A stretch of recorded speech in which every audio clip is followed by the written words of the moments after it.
Amis internautes, n'oubliez pas de liker, de vous abonner et de cliquer sur la note de notification pour ne rien rater.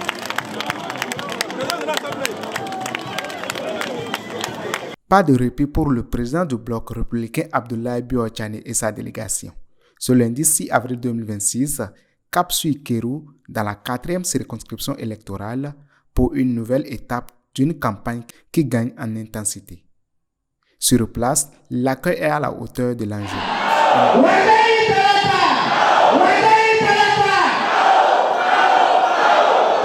Une marée humaine, mobilisée, engagée, acquise à la cause du duo de la mouvance présidentielle. Aux côtés du leader politique, plusieurs figures de premier plan, la vice-présidente Mariam Chabi Talata, le président de l'Assemblée nationale Joseph Djogbenou, ainsi que de nombreux élus et responsables locaux. Dans une ambiance électrique, les messages politiques se succèdent avec un objectif clair: consolider l'adhésion populaire autour du duo Romuald Wardani Talata.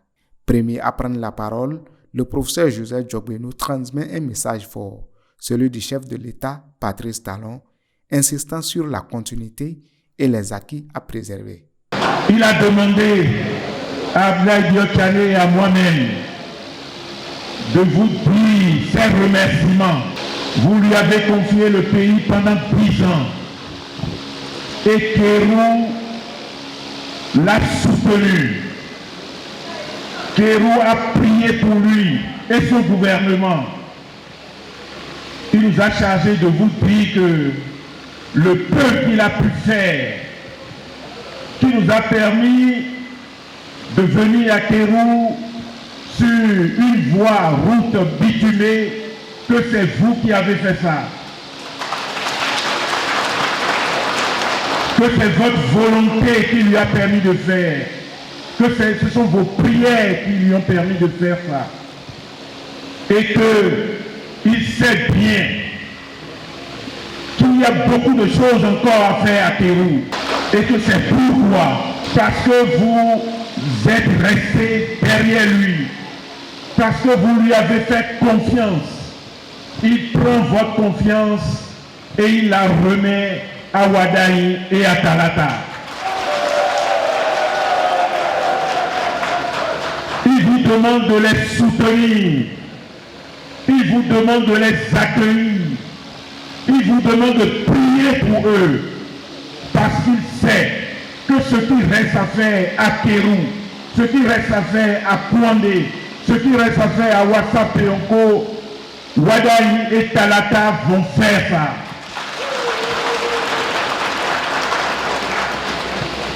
Dans la foulée, Abdoulaye Bio-Tchane hausse le ton. Face à une foule conquise, il appelle à une mobilisation massive le jour du scrutin, tout en réaffirmant les ambitions du duo candidat. Le 12 avril, Wardani Talata, c'est 100%.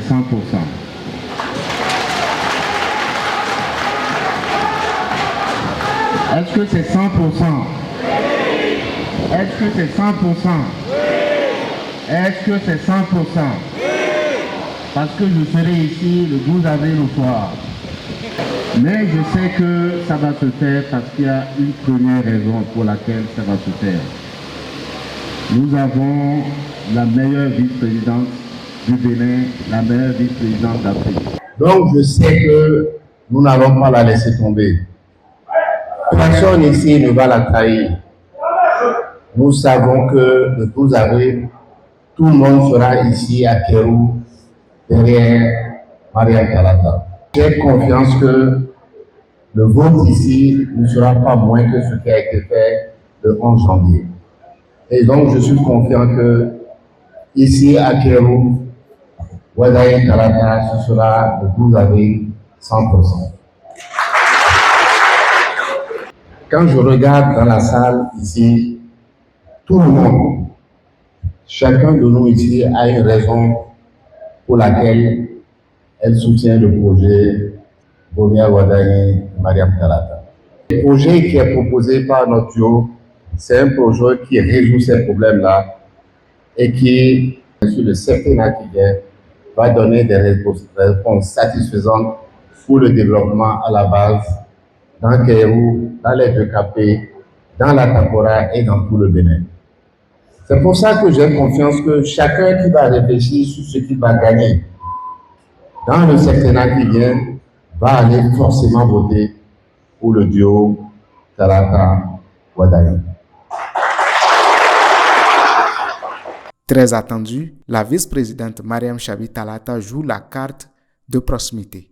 En langue batonou, elle déroule les grandes lignes du projet de société: santé, éducation, agriculture, autonomisation des femmes et bien d'autres. À Kérou, la ferveur populaire ne laisse place à aucun doute.